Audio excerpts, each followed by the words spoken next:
So, have you ever felt like spiritual practice is, well, just too hard? Like you're struggling and struggling for a sense of peace that never seems to arrive? It can be super confusing. But what if the problem isn't the path you're on, but the actual tool you're using to walk it? The Buddha had this amazing way of putting things. He used this metaphor, and it's just perfect. Trying to find lasting peace using our constantly changing, chaotic mind, he said that's like trying to boil sand to make rice. You can try for 1,000 years, but all you're going to get is hot sand. So let's really dig into what that means. You know, this whole insight really kicked off with a story about Ananda. He was the Buddha's top disciple. Brilliant guy, knew all the teachings by heart. But get this, he still fell for a magic spell because he didn't have that deep inner stability. He had all the knowledge, but not the core strength. And this is where the Buddha dropped a bombshell. He pointed out that this clinging mind, you know, the one we use for everything, for thinking, worrying, even for loving, that's not our true self. He said it's like we've mistaken a thief for our own family, and we've let this thief run our entire lives.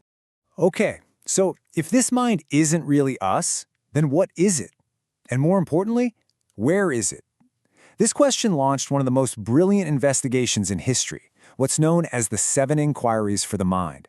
It's like the Buddha issued a search warrant for the mind. He just systematically cornered Ananda with logic. He asked, okay, is the mind inside your body? Ananda said yes. Buddha replied, then why can't you see your own organs? Boom. Okay, so is it outside the body, hiding in your eyes, in the space between things? And one by one, every single possibility was just completely dismantled. And after these 7 rounds of questioning, the conclusion was just inescapable. This thinking mind, the one we call me, it has no fixed location. It literally cannot be found. And that leads to this absolutely shocking realization. The I we've been protecting our entire life, it's like a phantom. It has no real, solid substance. So, if our thoughts aren't us, what are we?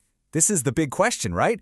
And the Buddha's answer is just so simple and so beautiful. He revealed our true nature with a fantastic analogy. Now, check this out.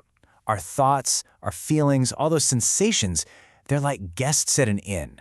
Or maybe like dust motes dancing in a sunbeam.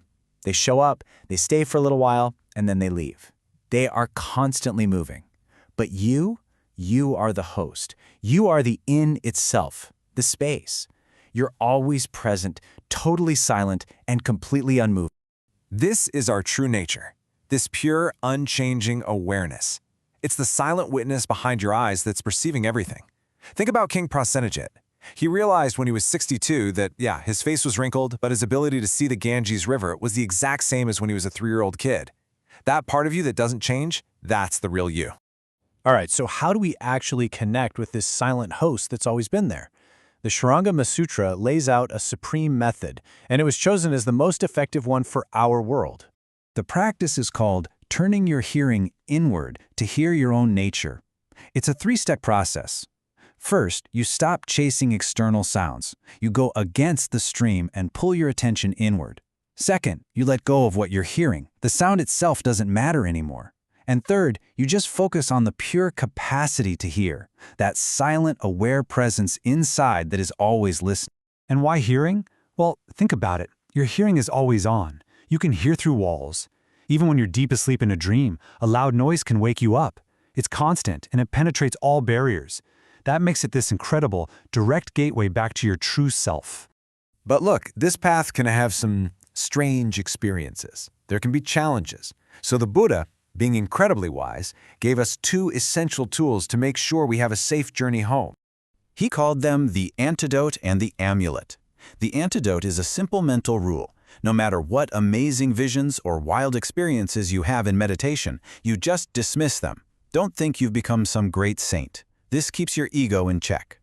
The amulet, on the other hand, is the Shurangama mantra. This is powerful support that comes directly from the Buddha. Seriously, this mantra is the ultimate safety net. It protects you from all kinds of harm. It can purify even really heavy karma. It brings blessings. It's even said you get a celestial bodyguard team. The Buddha explained that this mantra is his own heart seal, a direct expression of his enlightenment that he offered out of pure compassion, especially for those of us who feel like our own strength just isn't quite enough. So when you really look at it, this whole journey of spiritual practice isn't a struggle to build something new or to become a better person. It's actually much simpler.